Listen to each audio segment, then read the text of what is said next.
서해 공무원 피격 사건과 탈북어민 강제 북송 의혹을 수사하는 검찰이 박지원, 서훈 전 국정원장에 대해 각각 출국 금지와 입국 즉시 검찰 통보 조치를 내렸습니다. 주변 조사를 마치는 대로 두 전직 국정원장에 대한 소환 조사가 이루어질 거란 분석입니다. 행정안전부가 다음 달 2일 총경 이상 경찰 인사를 담당하는 경찰국을 신설하기로 확정했습니다. 경찰청은 일단 수용 의사를 밝혔지만 일선 경찰들의 반발도 잇따르고 있습니다. 계속된 고물가와 경기 침체 우려로 원달러 환율이 13년 2개월 만에 1,320원을 돌파했습니다.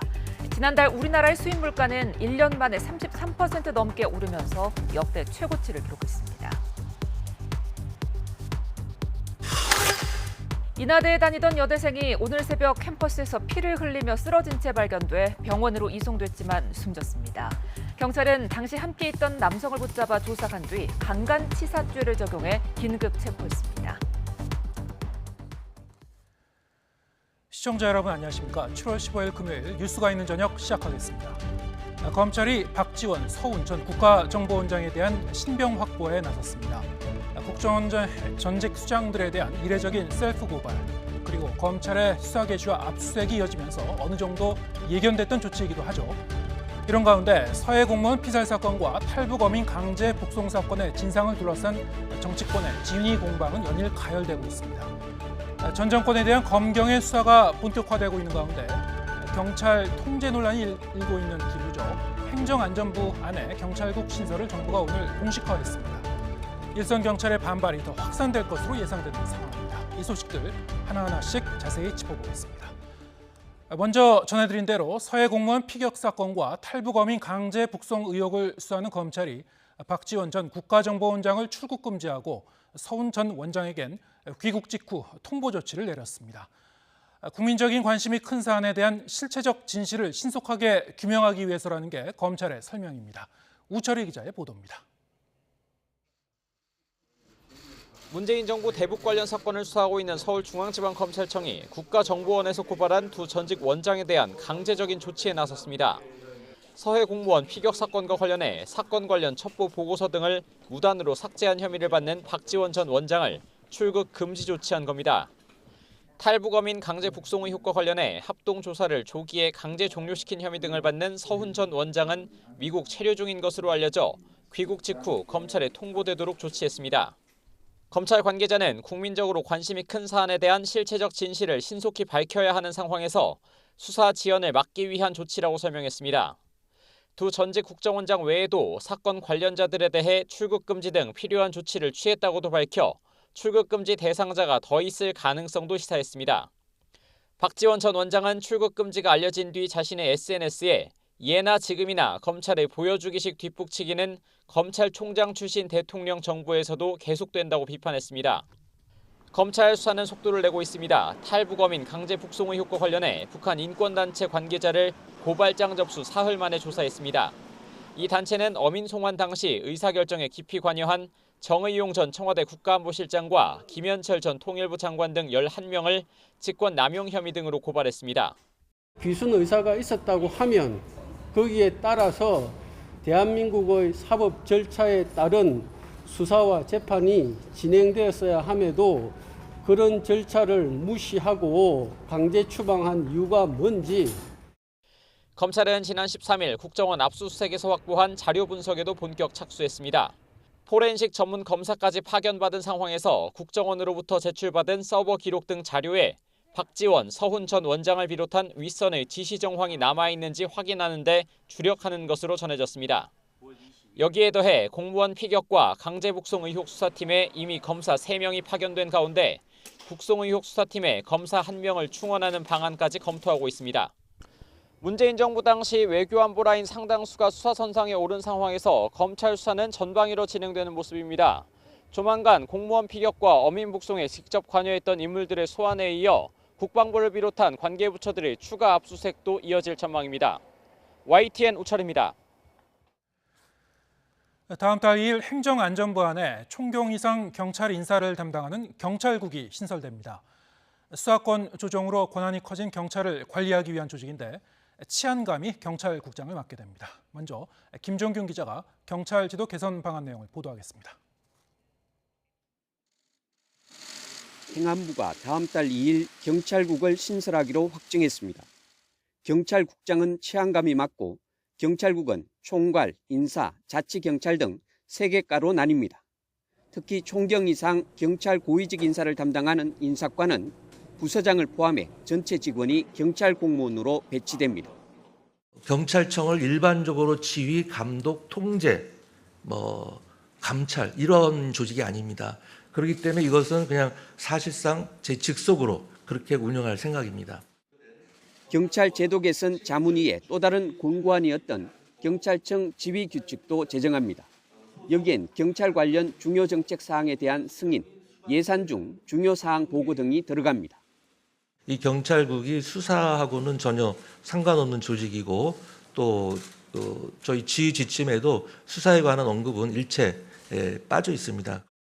일선 경찰들을 위한 당근책도 내놨습니다. 우선 총경 이하의 일반 출신 비중을 확대합니다. 매년 경무관 승진 대상자의 20%를 일반 출신으로 하는 방안도 내년부터 단계적으로 추진할 예정입니다. 경찰 제도 개선 관련 법 개정 사항을 논의하기 위한 경찰제도발전위원회 구성도 확정했습니다. 위원회는 국무총리 소속이고 민간위원 등 13명으로 구성할 예정입니다. YTN 김종균입니다. 행안부 내 경찰국 신설을 핵심으로 한 경찰제도 개선 방안에 대해 경찰청은 경찰제도 본질이 훼손되지 않도록 하겠다며 사실상 수용 입장을 밝혔습니다. 하지만 일선 경찰관들 사이에선 반발 기류가 한층 고조되면서 논란은 더 확산할 것으로 보입니다. 이어서 임성재 기자가 보도합니다. 행안부가 경찰국 신설을 공식 발표하자 경찰청은 사실상 수용 의사를 밝혔습니다. 경찰청은 두 쪽 분량 입장문에서 경찰제도 개선 방안을 마련하는 과정에서 경찰제도의 기본 정신이 반영되도록 노력했다고 설명했습니다. 특히 경찰 내부에서 강한 반발을 산 행안부 장관의 지휘 규칙에서 수사나 감찰 등을 제외해 중립성이 침해되지 않도록 했다고 강조했습니다. 현장 동료들의 기대에 충분히 부응하지 못해 아쉬움이 없는 건 아니지만 경찰제도의 본질적 이념과 가치가 훼손되는 일이 없도록 최선을 다하겠다고도 밝혔습니다. 하지만 경찰 내부에선 반발 기류가 커지고 있습니다. 행안부의 경찰제도 개선 방안뿐 아니라 경찰청의 공식 입장문에 대해서도 항의 표시가 잇따랐습니다. 댓글을 달았다가 스스로 삭제하는 이른바 릴레이 댓글 삭제가 100건 넘게 이어졌습니다. 그동안 경찰국 신설 철회를 촉구하며 집단 행동을 주도해온 경찰 직장협의회도 대응 방안을 모색하고 있습니다. 경찰국이 설치가 됐다는 것은요, 관료 집단하고 정치 집단에 의해서 통제를 받는다는 건데 과연 이런 방식의 경찰 통제가 접근하는 것이 옳은 것인지 걱정도 되고요. 일부 직협 관계자들은 행안부 발표가 상위법인 정부조직법이나 경찰청법에 위배되는지 살피면서 효력 정지 신청이 가능한지 검토하고 있는 것으로 알려졌습니다. 오는 21일엔 윤익은 경찰청장 후보자와 직협 대표 19명이 간담회를 열 예정인 가운데 어떤 이야기가 오갈지 관심이 쏠리고 있습니다. YTN 임성재입니다.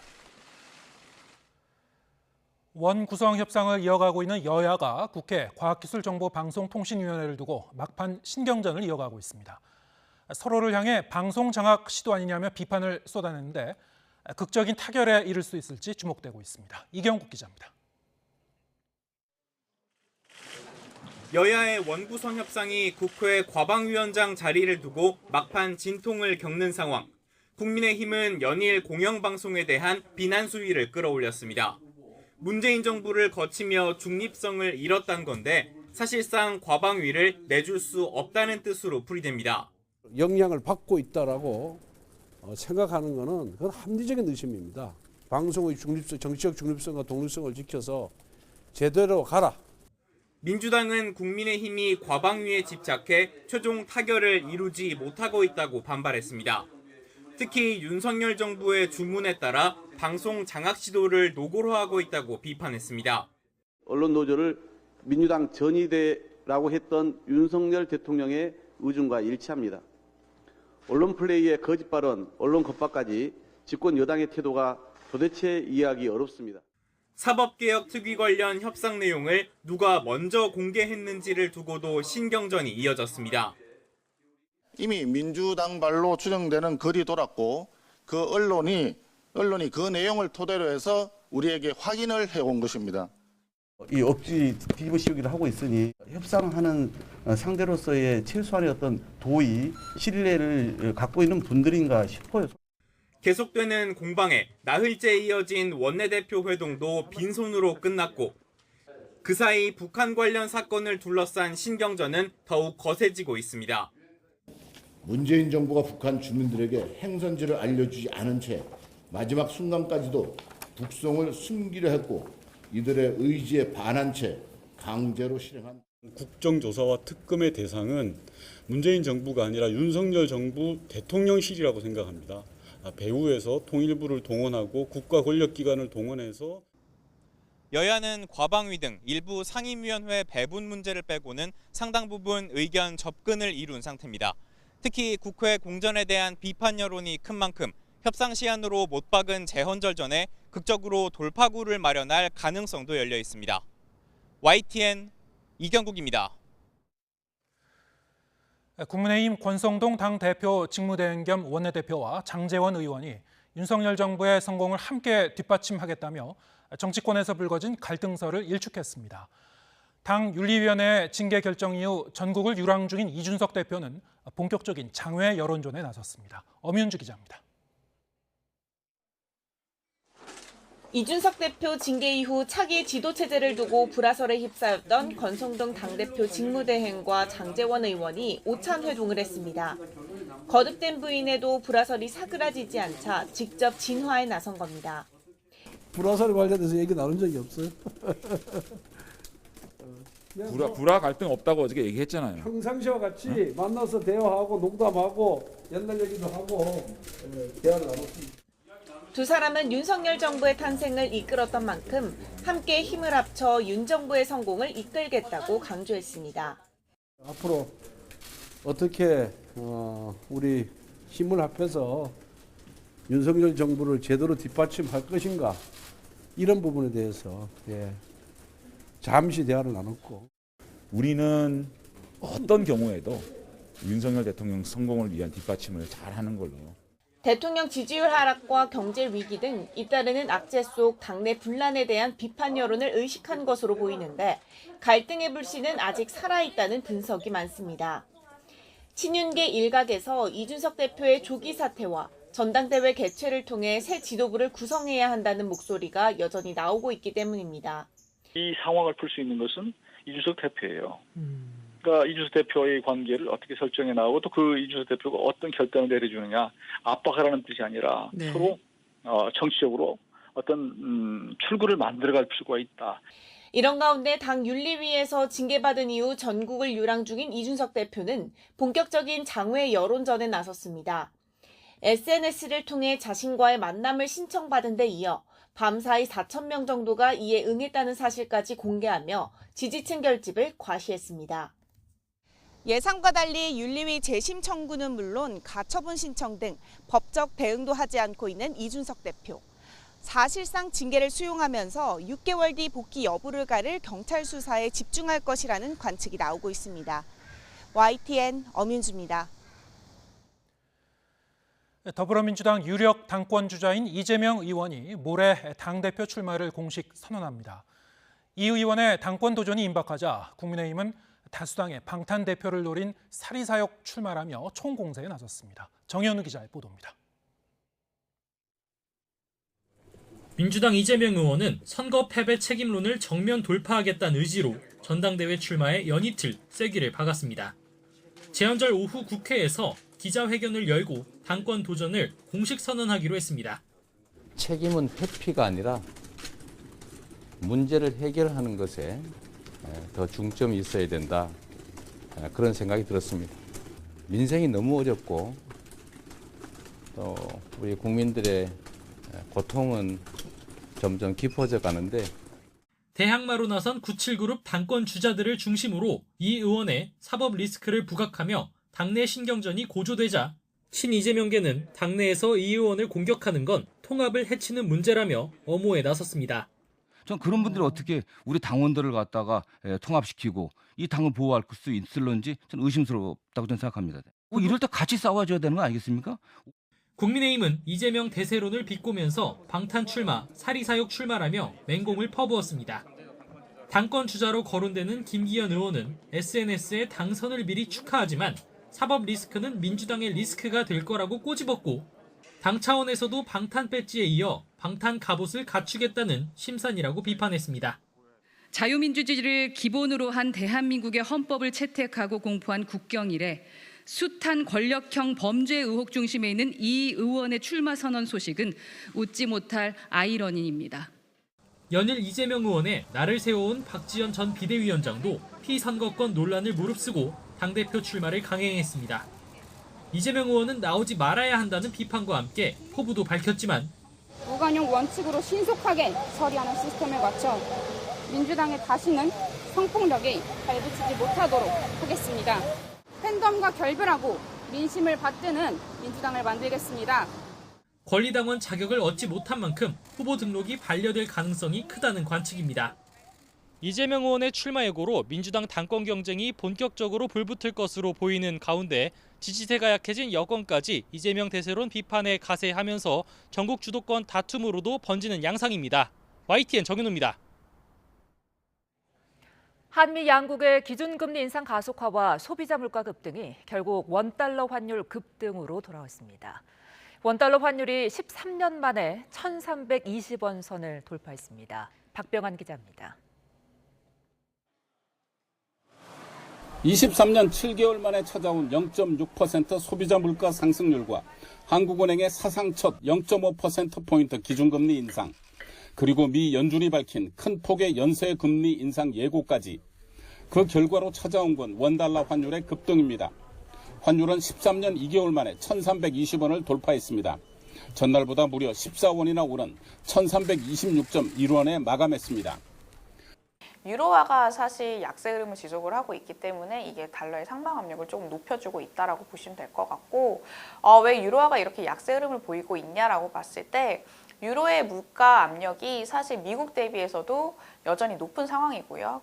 미 연준이 이달 말에 기준금리를 0.75%나 1.0%포인트 올릴 것으로 전망되면서 한미 금리 격차에 대한 불안감이 시장에 팽배했습니다. 이창용 한국은행 총재는 한미 금리 격차에 대해 여러 번 낙관적 견해를 밝혔지만 시장은 다르게 반응하고 있습니다. 금리를 큰 폭으로 인상할 가능성을 배제할 수 없습니다. 그렇게 되면 당연히 금리가 역전될 텐데 저는 금리 역전 자체가 문제가 된다고 생각하지는 않습니다. 그로 인한 여러 가지 다른 시장으로의 코스피는 한때 2,300선이 무너졌지만 외국인 매수세에 힘입어 0.37% 오른 2,330.98에 장을 마쳤습니다. 삼성전자는 모처럼 4.35% 급등하며 종가 기준 약 한 달 만에 6만 전자를 회복했습니다. 급격한 금리 인상과 소비자 물가 상승률이 가장 약한 부분인 환율부터 타격해 수입 물가 상승을 자극할 우려가 커지고 있습니다. YTN 박병환입니다. 다음 주 발표되는 정부의 세제 개편안에는 근로소득세 과표 구간을 15년 만에 조정해 서민과 중산층의 세부담을 낮추는 방안이 담길 것으로 보입니다. 주택수에 따라 징벌적으로 세금을 불리는 현행 종합부동산세는 가액 기준으로 전환될 전망입니다. 보도에 오인석 기자입니다. 근로소득세 수입은 2008년 15조 원 수준에서 지난해에는 47조 원으로 3배 이상 크게 늘었습니다.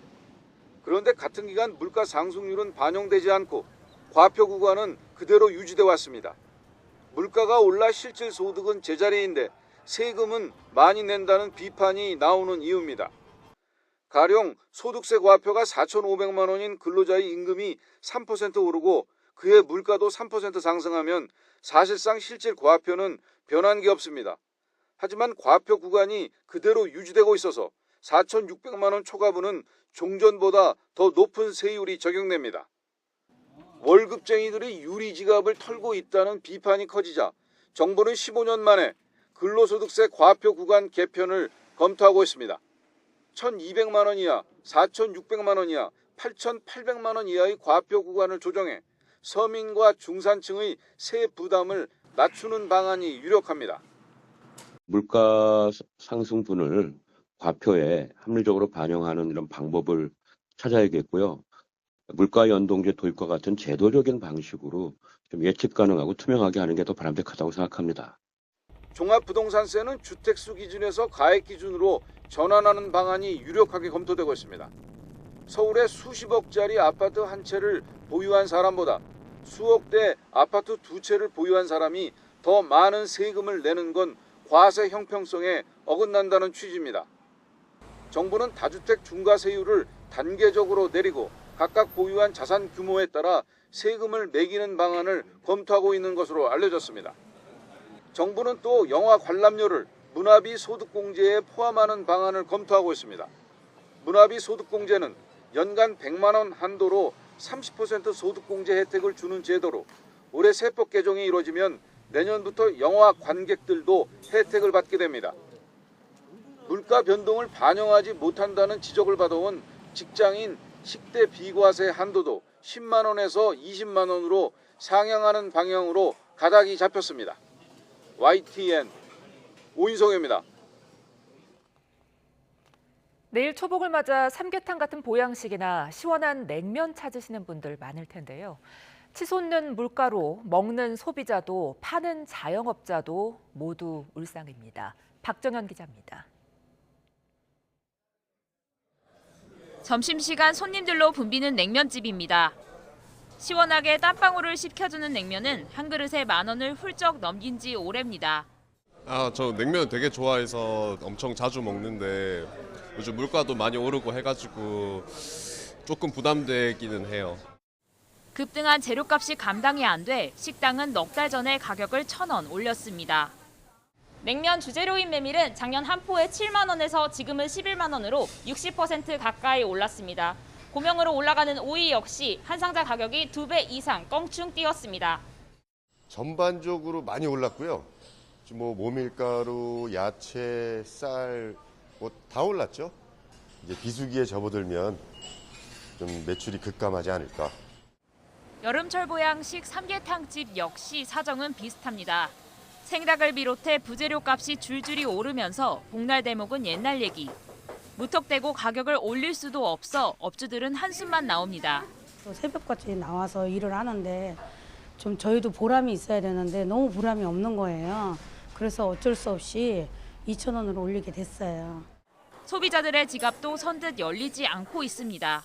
품질을 좋은 쪽으로 계속 유지를 한다면 돈 좀 더 주더라도 전반적으로 물가가 올랐다고 저는 생각을 하거든요. 끝을 모르고 오르는 물가 때문에 여름철 별미를 찾는 사람들의 맘도 갈수록 무거워지고 있습니다.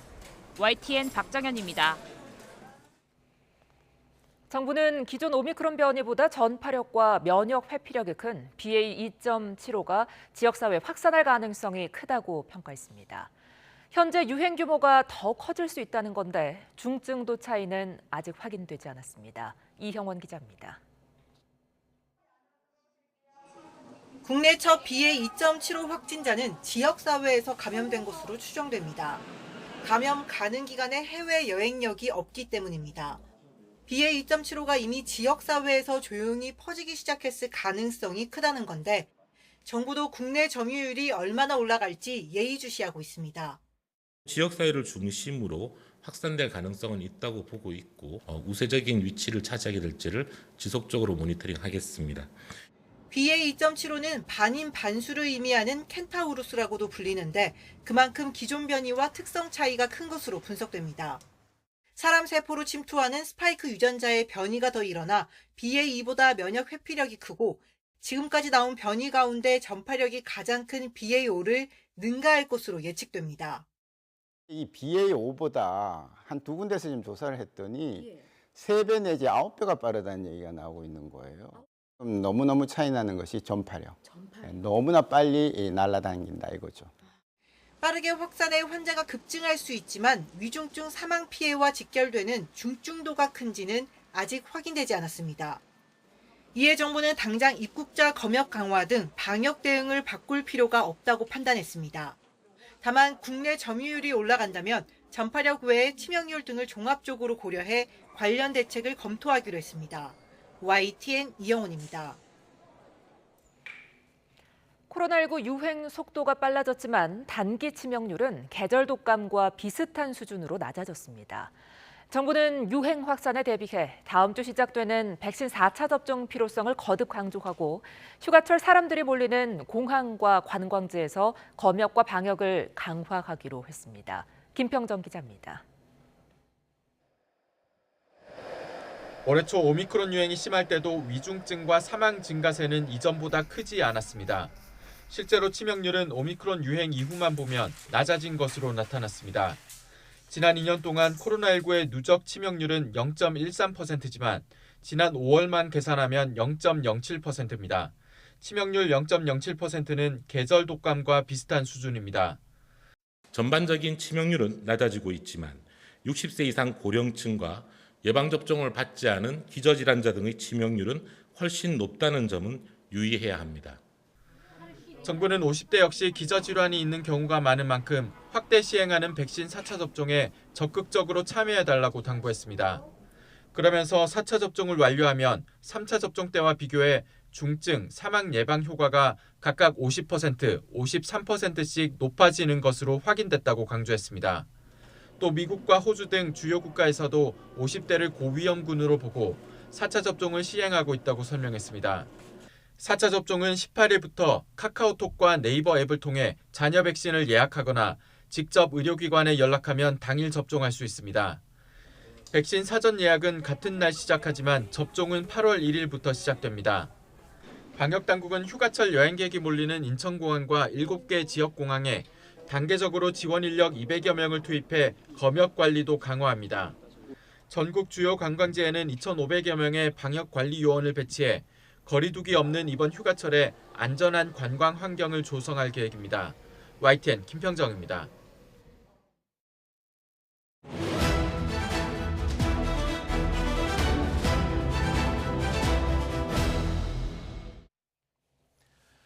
네, 정치가 있는 저녁 정가는 금요일 전국토론 국민의힘 허은하 의원 그리고 더불어민주당 신현영 의원 두 분과 함께합니다. 어서 오세요. 안녕하세요. 네, 안녕하세요. 네, 여야 원구성 협상 핵심 쟁점에 대해서 좀 잠정 합의했는가 했는데 또다시 좀 여야가 좀 멀어진 것 같아요. 자, 이게 주말까지 좀 극적인 타결을 할 수 있을지 아직 좀 도저히 좀 알 수가 없는데요. 어떻게 지금 보고 계십니까? 오늘 송원석 원내수석이 티타임 하면서 이야기한 걸 봤을 때는 쉽지 않을 것 같다라는 결론을 좀 낸 것 같고요. 주말 내에 뭔가 원구성이 되는 것은. 이러한 이제 이야기를 들으면서 제일 먼저 떠오르는 것은 국민이고 국민께 너무 송구하다는 생각이 먼저 듭니다. 뭐든지 이제 상식적이고 원칙대로 하면 될 텐데 욕심을 갖는 것이 가장 큰 문제가 아닌가 하는 생각이 들고요. 그러니까 행안위라는 것은 원래 여당이 위원장을 갖습니다만 선택권을 드리기 위해서 행안이냐 과방이냐 이렇게 하나를 선택하게 해드린 것 같은데 뭐 그 부분에 대해서 지금 수용이 좀 안 된다라는 이야기를 좀 들었습니다. 사실은 국민 입장에서는 위원장을 누가 갖는지 그게 그렇게 중요하다고 느끼지 않으시기 때문에 지금 상당히 불편하게 저희를 바라볼 거라는 생각이 드는데 또 2년 동안 국정을 운영하는 데 있어서 이 부분에 대한 것이 체계가 제대로 되지 않았을 때 저희가 정부를 도와주는 것이 또 정책적인 일을 하는 것이 쉽지 않을 수 있어서 저희가 좀 시간이 걸리는 부분에 대해서 다시 한 번 더 양해를 구하고요.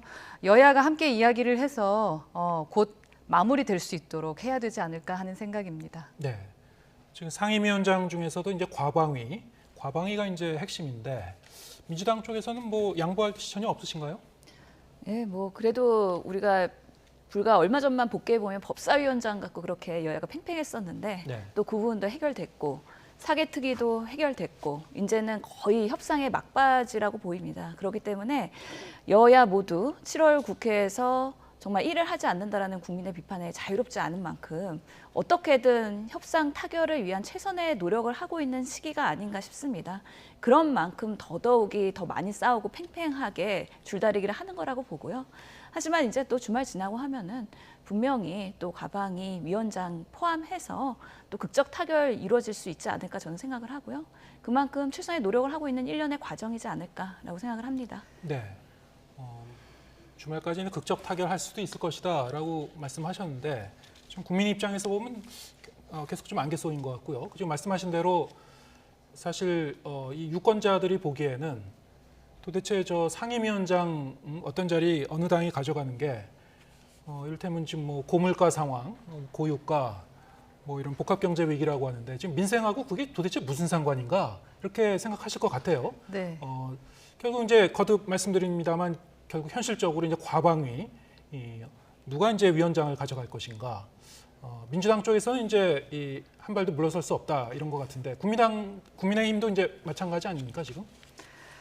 그러니까 기본적으로 이제 국민이 바라보셨을 때 이제 이해가 안 가는 부분 아니겠습니까? 네. 근데 예를 들어 임대차 3법이라던가 그러니까 법안이 통과되지 않아야 될 법안들이 통과되면서 문제가 됐던 것들을 좀 아실 겁니다. 예. 그렇기 때문에 그 위원장이라는 자리가 특히 저희처럼 소수 여당일 경우에는 위원장의 자리가 상당히 중요하다. 그래서 저희가 막아야 될 부분이라던가 해결해야 될 부분을 해결해야 된다라는 입장이거든요. 예를 들면 과방위 같은 경우는 제가 이제 처음에는 과방위였었거든요. 2년 동안. 과학과 미래에 대한 부분에 대해서 현 정부에서는 상당히 강조하고 있습니다. 그리고 추구하고 있던 주제하던 정책들도 상당히 많고요. 그런 차원에서 과방위에 대한 위원장에 대한 욕심을 갖고 있는 거고 또 그것이 저희가 가져가는 것이 합당하기 때문이거든요. 법사위를 갖고 저희가 뭐 협상을 했다라고 하는데 사실은 약속을 이행하는 수준이었고 그 뒤에도 사실 협상이 아니라 지속적으로 이제 생떼를 부리기 때문에 그 부분이 저희가 여당으로서 그러나 싸우기보다는 어떻게든 협상하면서 가져가야 된다라는 것으로 지금 행안위까지 드리면서 그럼 행안위하고 뭐 각각 하나씩 하는 것이 어떻겠냐라는 말씀까지 이제 드리고 있는 부분이거든요.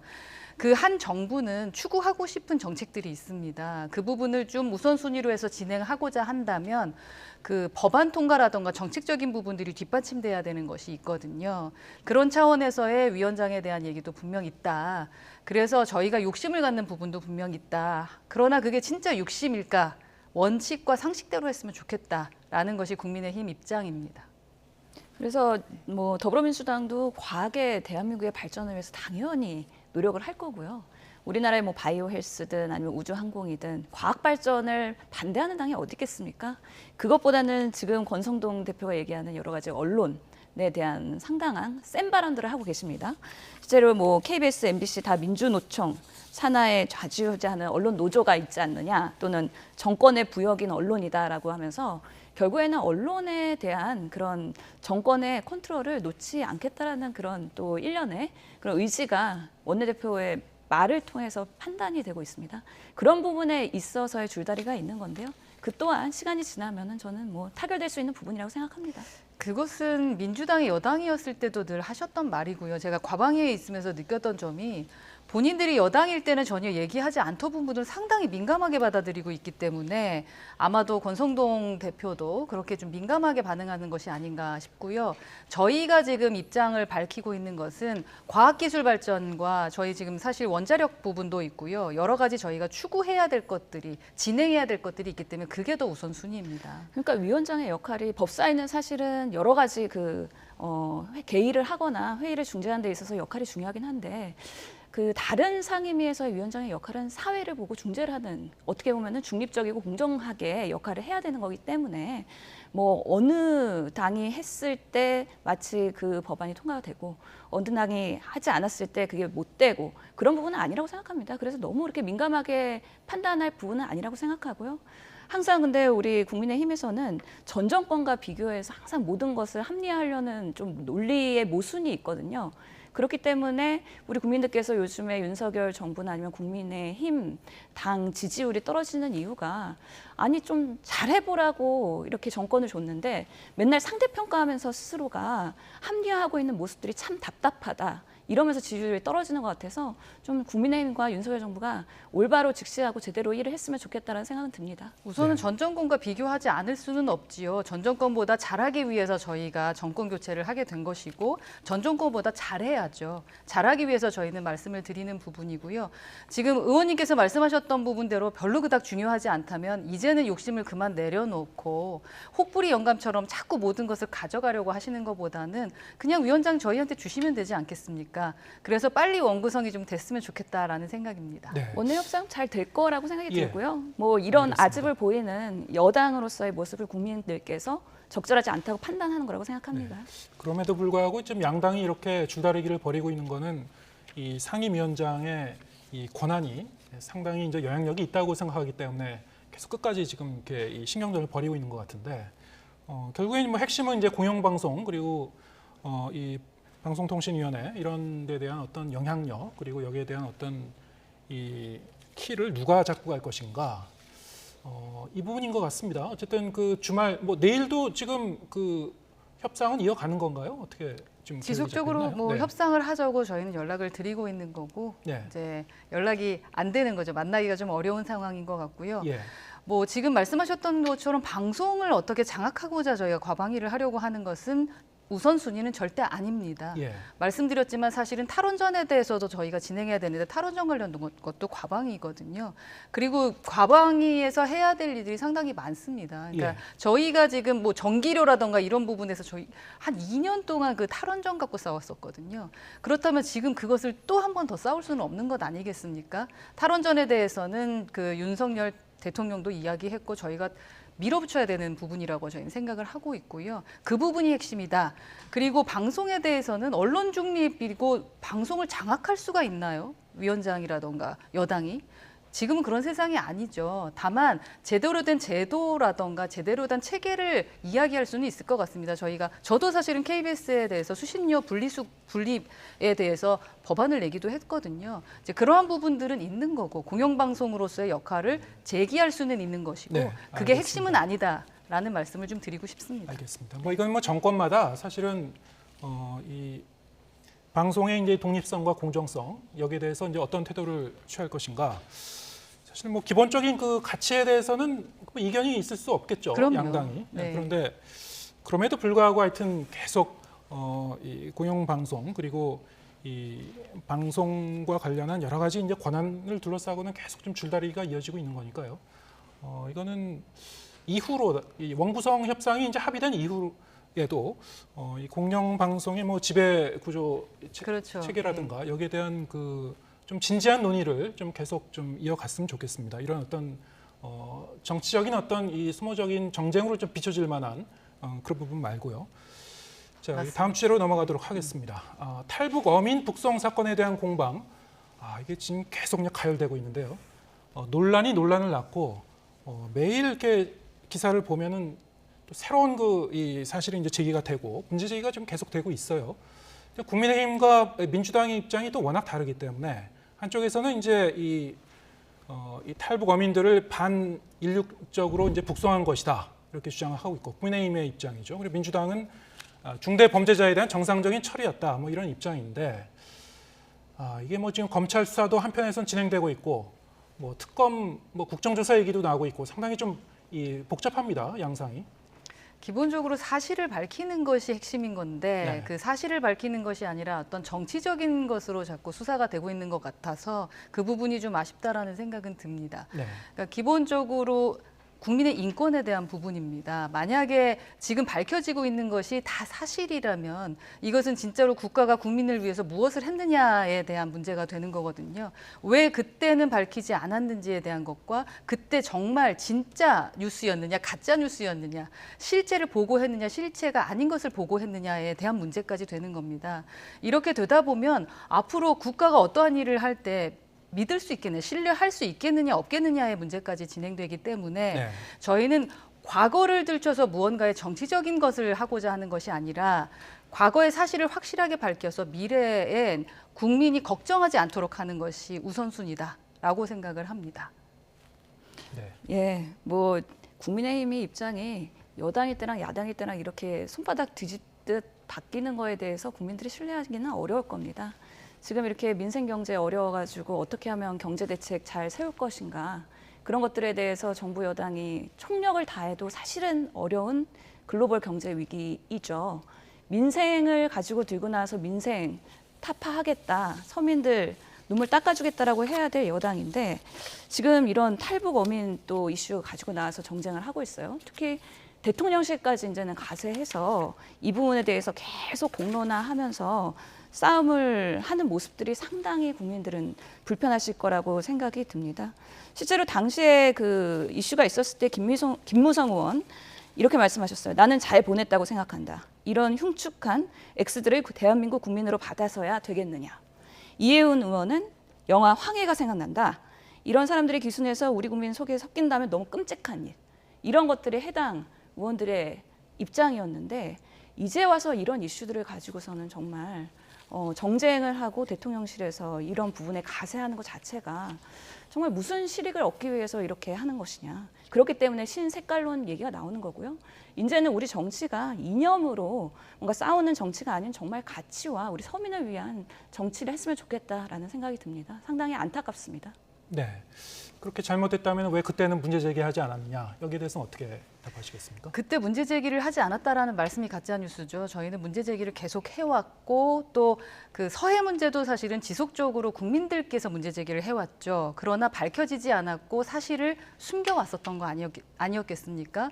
그런데 지금은 사실이 밝혀지고 있는 것이고 그거에 대해서 저희는 제대로 사실을 더 밝혀내야 된다라는 것이 저희의 입장인 겁니다. 그리고 이게 정쟁으로 가게 하지 않으려면 그럼 우리 한번 사실을 밝혀보자 하시면 되는 겁니다.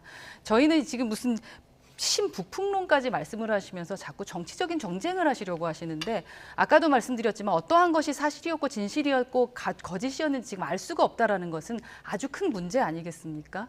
한 사람의 목숨이 달린 것이고요. 그리고 그 인권이라는 것은 범죄인의 인권도 인권이라고 얘기하고 있지 않습니까? 그래서 그 인권에 대한 생각은 각자 다 다릅니다. 하지만 누구의 생각이 옳고 그른지에 대한 답은 없어요. 하지만 인권은 중요하다라는 답은 있죠. 그렇기 때문에 한국으로 돌아오셨어. 우리나라에서 살고 싶다라고 했던 그분들의 인권을 우리가 보호하는 것은 당연한 것이 아닌가 생각하고 특히 문재인 전 대통령께서도 사람이 먼저다라고 말씀하시면서 인권 변호사로서 그렇게 활동해 오셨던 분이십니다. 다만 3년 전에 문재인 대통령은 26년 전에 인권 변호사와는 좀 다른 행동을 했다. 그 부분을 저희는 좀 의심하고 있는 거죠. 그게 사실이 아니길 바라는 겁니다. 국민들이 원하는 것은 사실일 겁니다. 그 점에만 좀 집중해 주셨으면 좋겠습니다. 네. 지금 허은하 의원께서 저렇게 절실하게 얘기를 하고 계시는데요.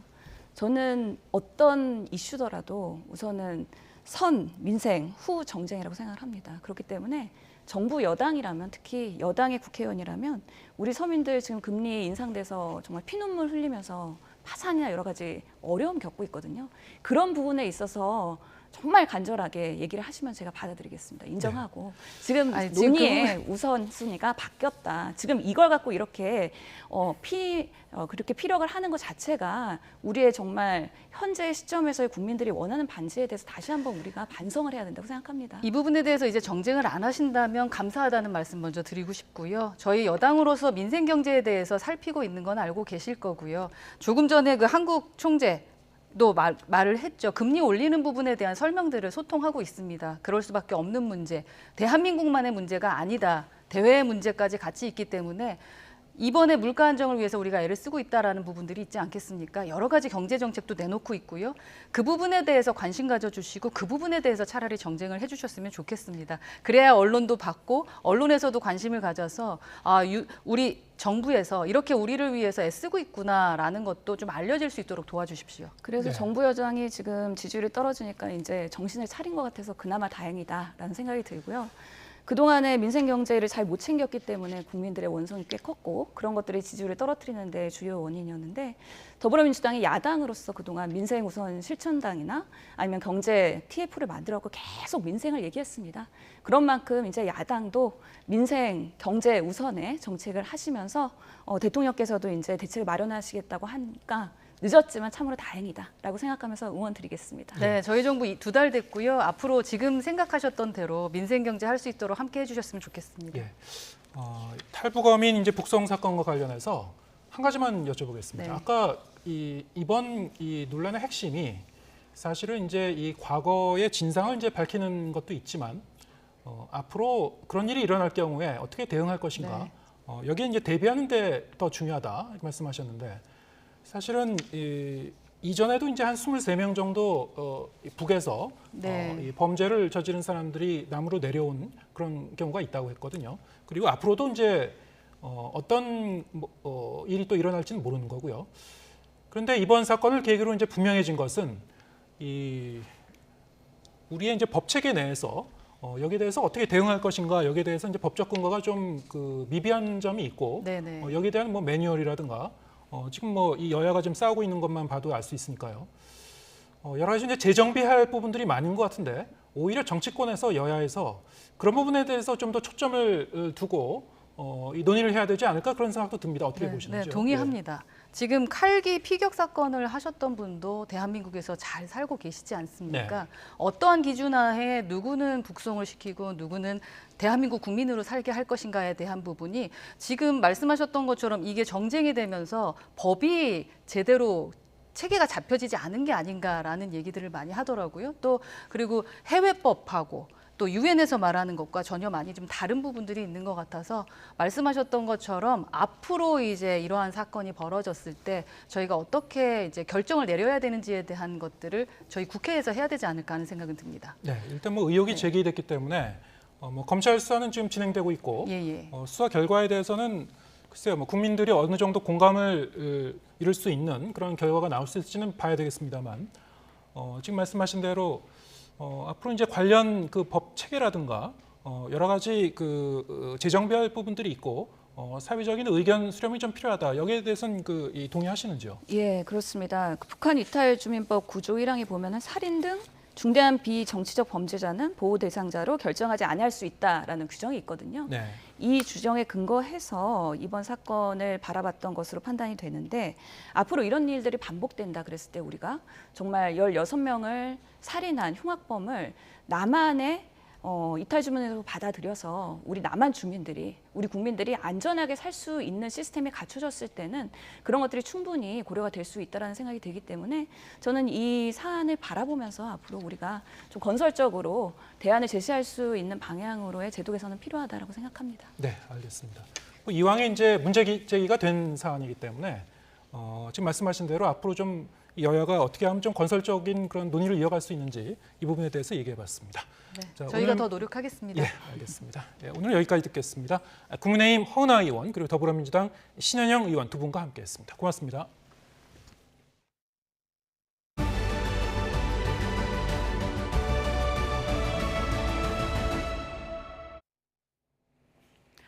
인하대 여대생이 대학 캠퍼스에서 숨진 사건이 오늘 새벽 벌어졌습니다.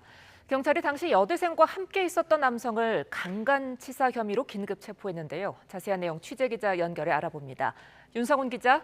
네, 사회일부입니다. 네, 경찰이 함께 있던 남성을 긴급 체포했다고요?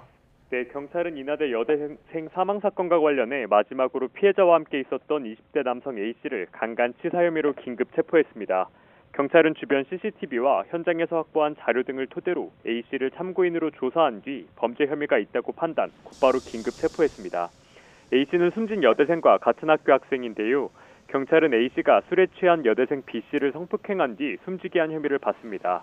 A씨는 경찰 조사 과정에서 혐의 대부분을 인정한 거로 알려졌습니다. 경찰은 부검 등을 통해 여대생의 정확한 사망 경위를 확인하고 A씨를 상대로 숨진 여대생과의 관계와 사건 경위 등을 조사하고 있습니다. 경찰은 A씨를 상대로 정확한 사건 경위와 범행 동기를 추가로 확인한 뒤 구속영장을 신청할 방침입니다. 앞서 오늘 새벽 3시 50분쯤 인천 미추홀구 인하대 캠퍼스에서 여성이 알몸으로 피를 흘리며 쓰러져 있다는 신고가 접수됐습니다. 해당 여성은 인하대 공대 1학년생인 B씨로 확인됐는데 공대 건물 인근에서 발견됐습니다. 현장에 출동한 119 구조대원은 심정지 상태인 B씨를 인근 병원으로 옮겼지만 끝내 숨졌습니다. 지금까지 사회일부에서 전해드렸습니다. 온라인에서 화제가 된 소식을 전해드리는 오늘 세 컷.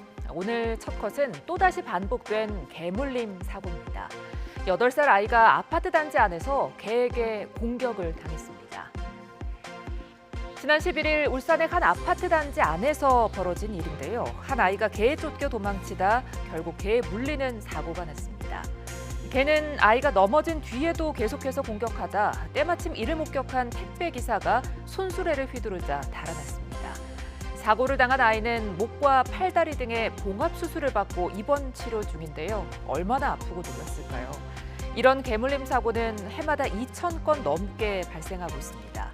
이번 사건도 개가 목줄을 풀고 달아나 벌어진 일이라고 하는데요. 견주에 더욱 철저한 관리가 필요합니다. 이번엔 폭우로 구덩이에 빠진 새끼를 구하려는 엄마 코끼리의 애타는 모정 전해드립니다. 구덩이에 빠진 새끼 코끼리가 나가려고 안간힘을 씁니다. 새끼 곁을 맴도는 어미 때문에 구조 작업이 힘들자 결국 수의사가 진정제를 투여했는데 그만 중심을 잃으면서 어미마저 빠져버립니다. 구조대는 기중기로 먼저 어미를 꺼내고 의식을 잃은 어미의 몸통 위에 올라가 점프를 하며 심장 마사지를 했는데요. 반응이 없던 어미, 구덩이에서 나온 새끼가 곁으로 다가가자 놀랍게도 곧 깨어납니다. 의식을 찾은 어미와 새끼는 나란히 숲으로 돌아갔는데요. 구조대는 어미가 새끼 옆에서 한시도 떨어지지 않았다며 가슴 뭉클했다고 전했습니다. 끝으로 새롭게 발견된 고흐의 자화상 소식입니다. 우리에게 자화상으로 익숙한 고흐. 뜻밖에도 그의 작품 뒷면에서 초창기 자화상이 확인됐습니다. 바로 1885년작 농부여인의 초상의 뒷면인데요. 판지 밑에 감춰진 자화상의 존재가 엑스레이로 확인됐습니다. 고흐는 자화상 위에 판지를 접착한 뒤 뒷면에 농부여인의 상반신을 그린 것으로 보이는데요. 이번에 발견된 자화상은 초창기 작품이라고 합니다. 자화상 위에 판지를 제거하고 작품을 복원할 예정이라는 스코틀랜드 내셔널 갤러리. 이로써 고흐의 자화상은 36장으로 늘게 됐습니다. 지금까지 오늘 세 컷이었습니다.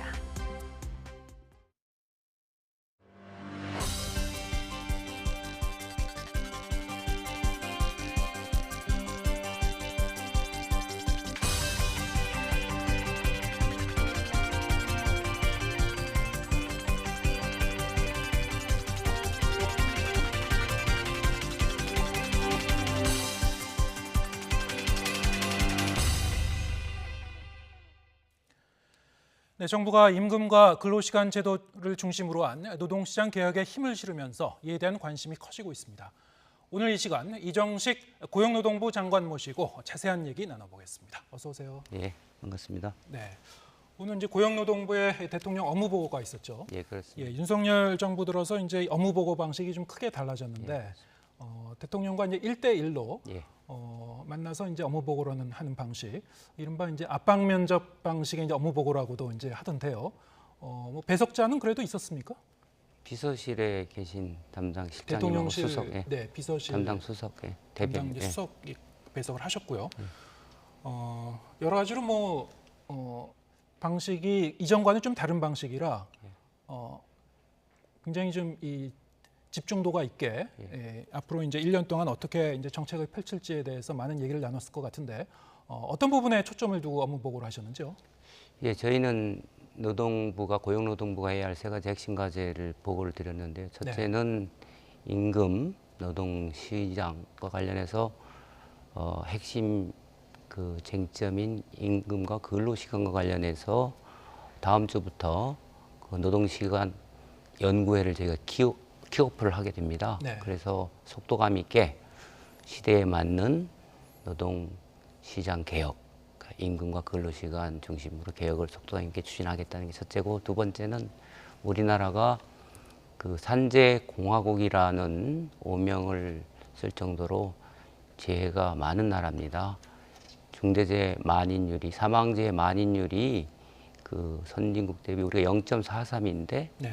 OECD 평균은 0.03이거든요. 그래서 선진국 대비해서 평균 정도 수준으로 임기 5년 내에 그 획기적으로 산재를 감축할 수 있는 로드맵을 만들겠다. 그래서 적어도 일하는 사람 누구나 일하면서 다치거나 죽지 않도록 하겠다. 이것이 이제 두 번째로 핵심적 과제로 보고를 드린 거고요.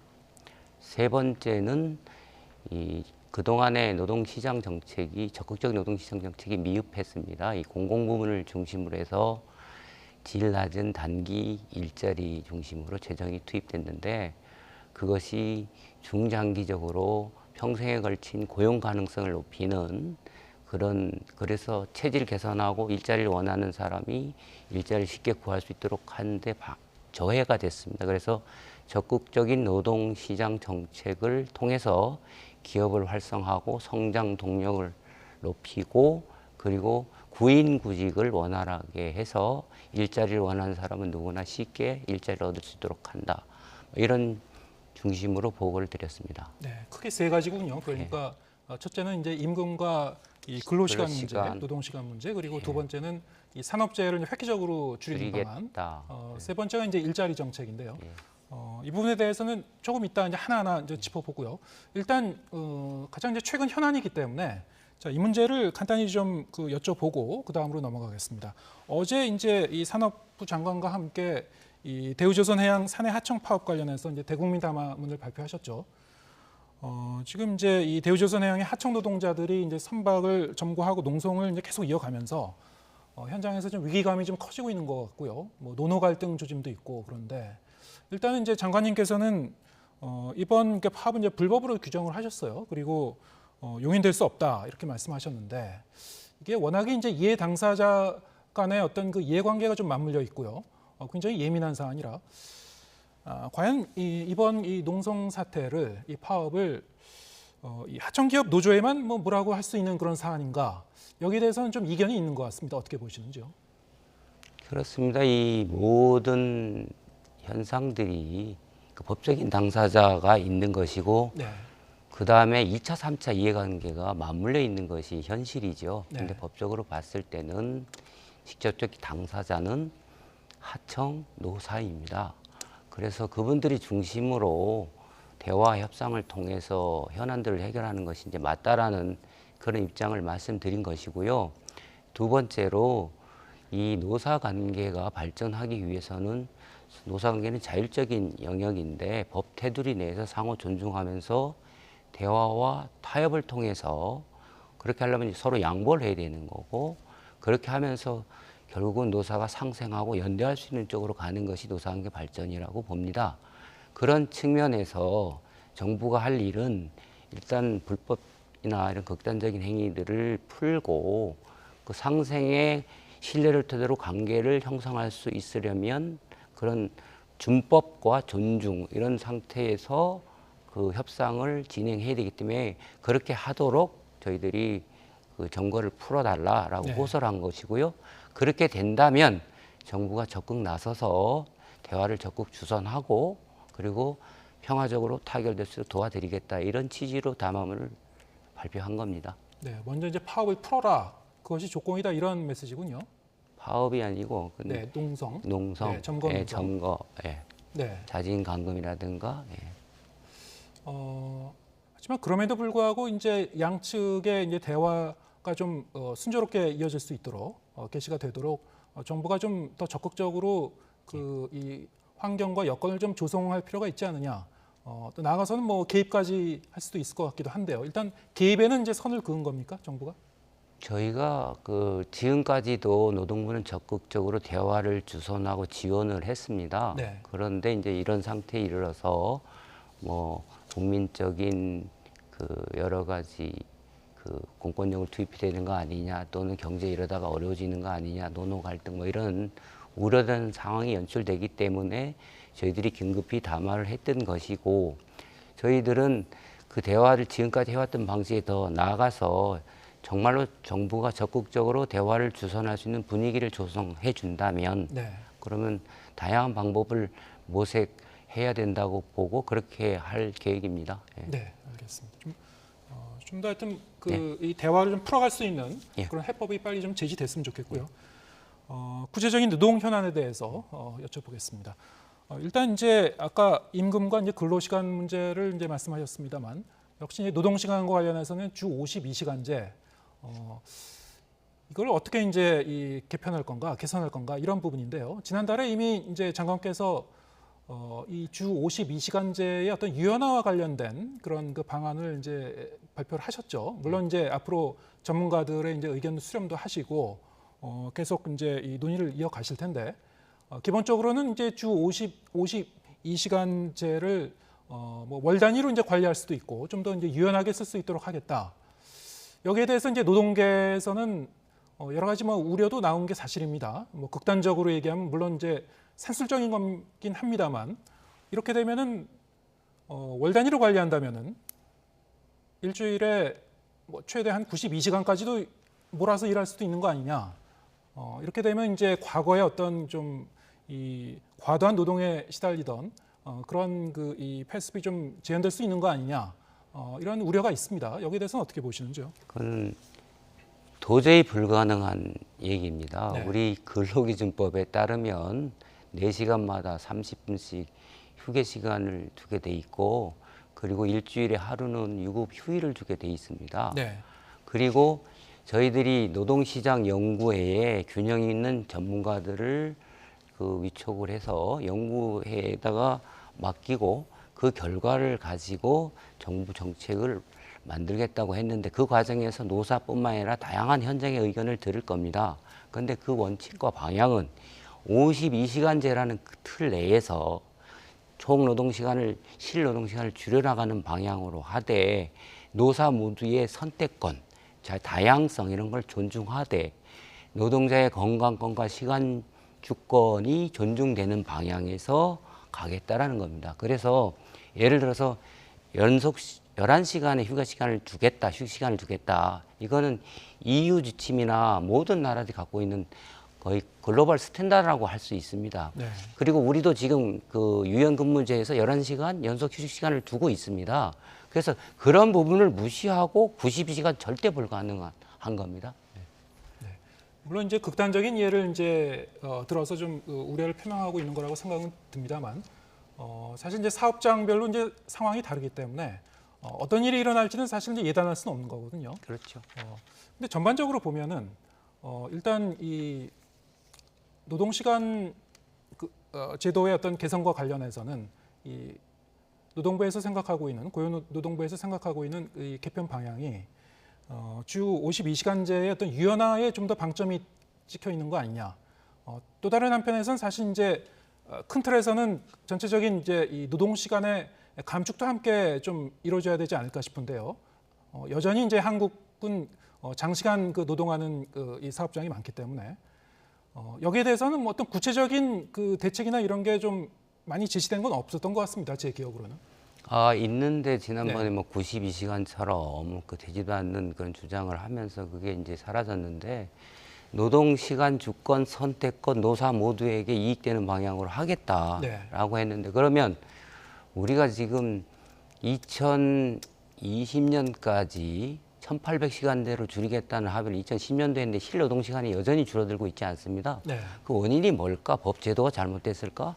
여러 가지로 우리가 찾아본 결과 휴일, 휴식 이런 것들이 제대로 이루어지지 않고 있는 겁니다. 네. 그게 많은 이유가 있겠지만 노동자들이 다양한 상태에서 유연하게 노동시간을 선택하고 활용할 수 있어야 된다. 특히 MZ세대 같은 경우는 워라밸을 강조하고 요새는 뭐 재택근무, 주 4일 근무까지 얘기를 하고 있는데 이런 시대의 흐름과 맞춰서 할 수 있는 게 근로시간 저축 개선제 독일에서 도입하고 있는 이런 것이라고 볼 수 있어요. 그러니까 잔업이라든가 야간 근로, 휴일 근로에 대한 것을 돈으로 보상받지 않고 그것을 시간으로 적립했다가 한 달이든 두 달이든 또는 장기하면 뭐 1, 2년도 해서 능력 개발도 하고 아주 유연하게 다양하게 쓸 수 있는 그런 실노동 시간을 줄일 수 있는 방법도 이 안에 들어갈 거라고 저희는 추진 방향에서 제시를 했습니다. 네.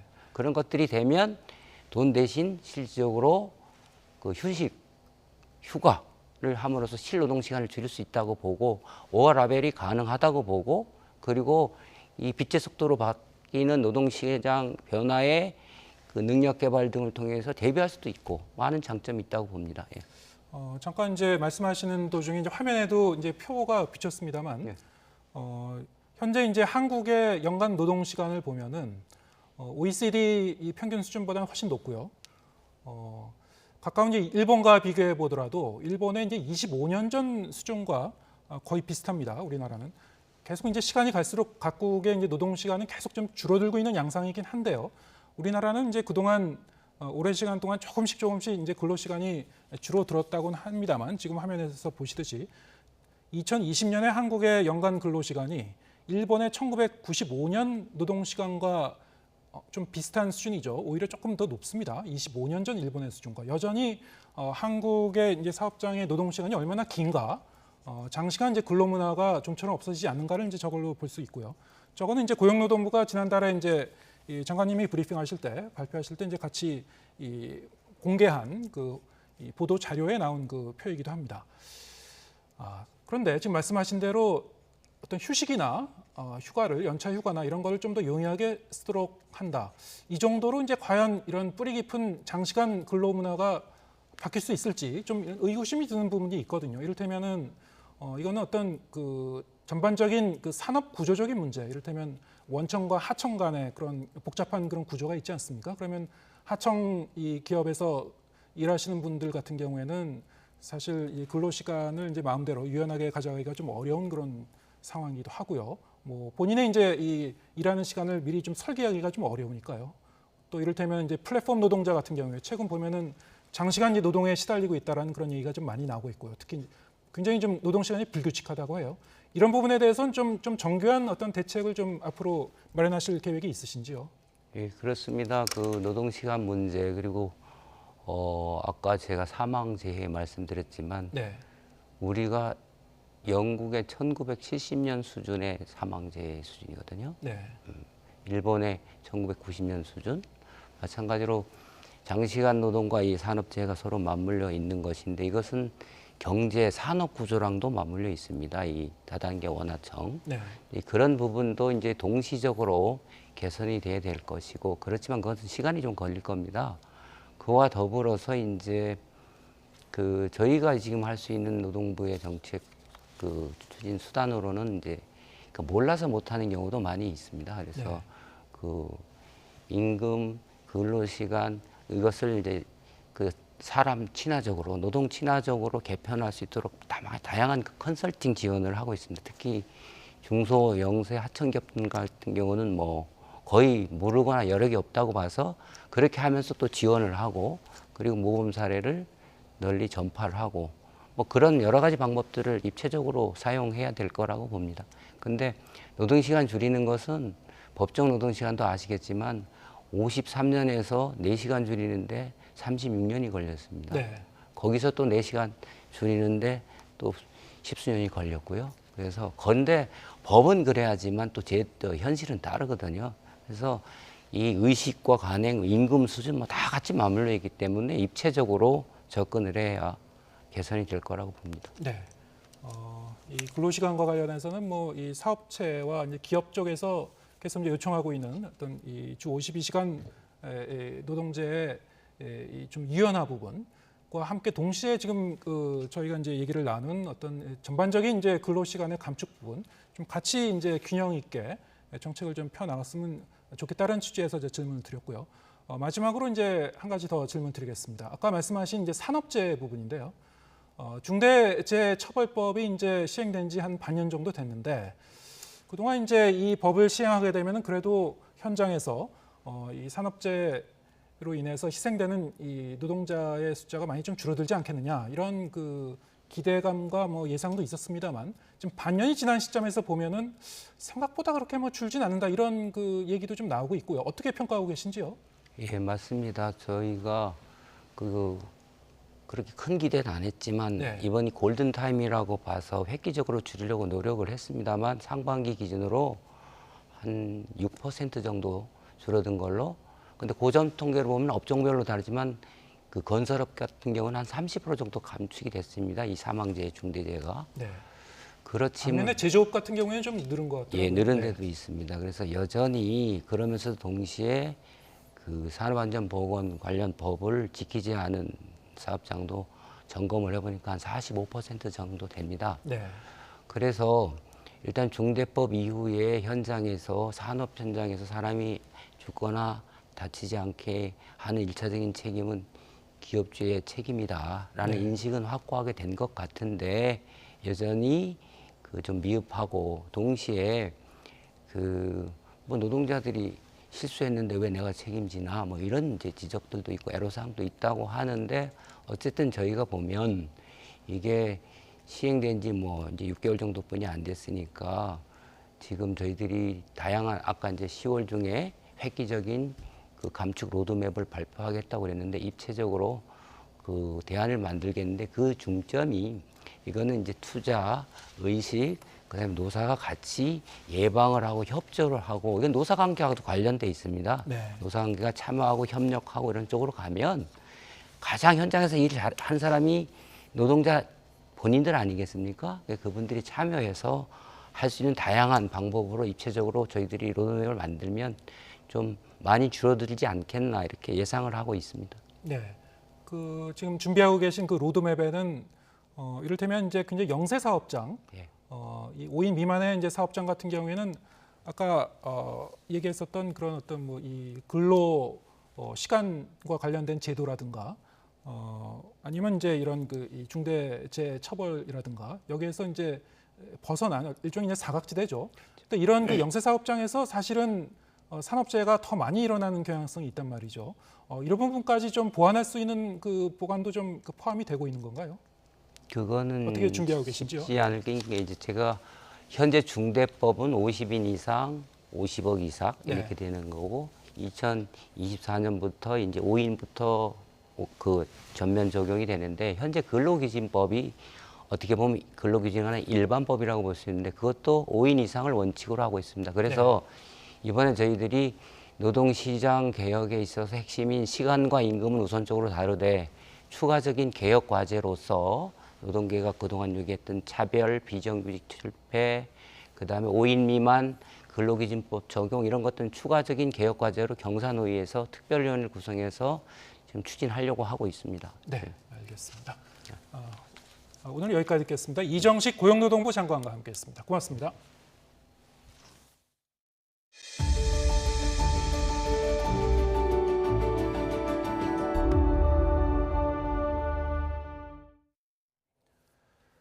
한 가지 이슈를 깊이 있게 전해드리는 월간 유이저 시간입니다. 이번 달엔 청년을 주제로 다양한 이야기를 하고 있는데요. 면접을 앞둔 청년들이 고민하는 것 가운데 하나가 정장입니다. 기증받은 정장과 편지로 청년들의 면접을 응원하는 공유 옷장을 배인수 PD가 취재했습니다. 그 정장이 사실 저희가 전체 한 3,000벌 정도 되기 때문에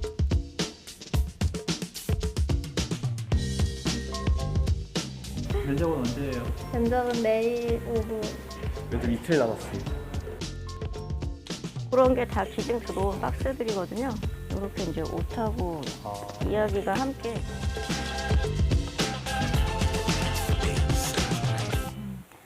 나의 정장 기증 이야기.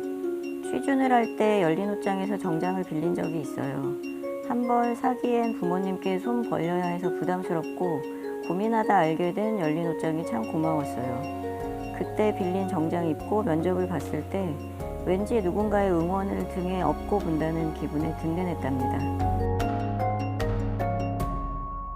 한마디로 말씀드리면 정장 공유 옷장이에요.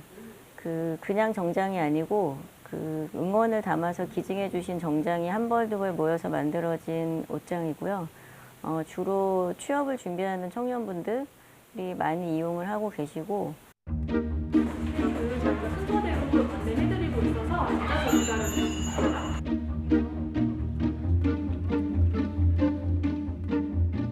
사실 정장도 처음 입어보신 분들이 많아서 막 손을 떠시는 분들도 사실 있어요. 막 너무 긴장도 되는데 정장도 처음이다 보니까 이제 그러면 저희도 그 마음을 너무 잘 아니까.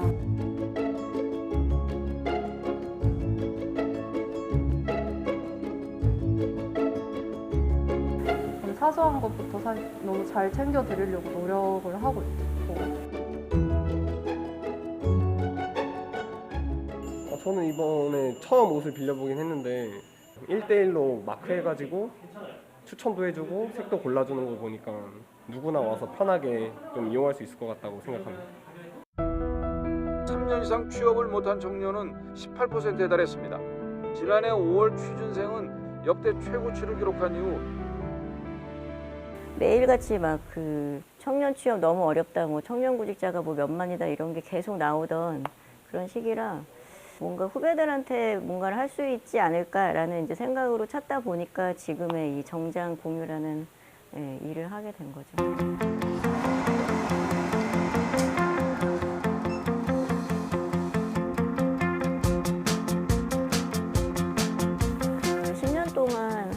9천여 명의 기증자분들이 기증해 주신 옷이 정장만 한 3,000벌, 거기에 뭐 구두나 뭐 셔츠나 이런 거를 다 하면 한 12,000장 정도가 모여있는 되게 큰 옷장이 됐어요.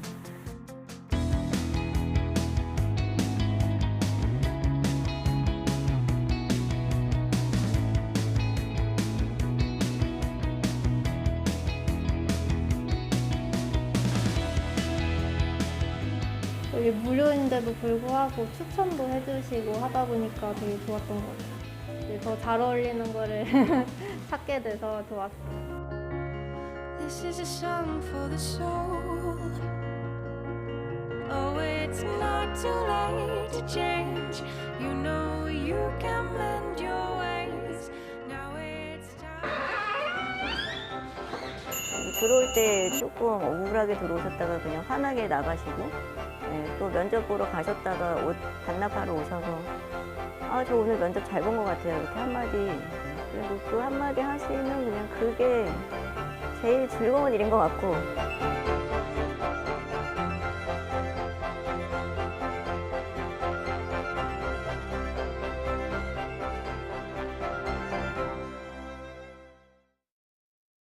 네, 오늘 뉴스가 있는 저녁은 여기서 인사드리겠습니다. 잠시 뒤에는 뉴스 퍼레이드가 이어집니다. 저희는 다음 주 월요일 저녁 7시에 다시 찾아뵙겠습니다. 함께해 주신 여러분 고맙습니다.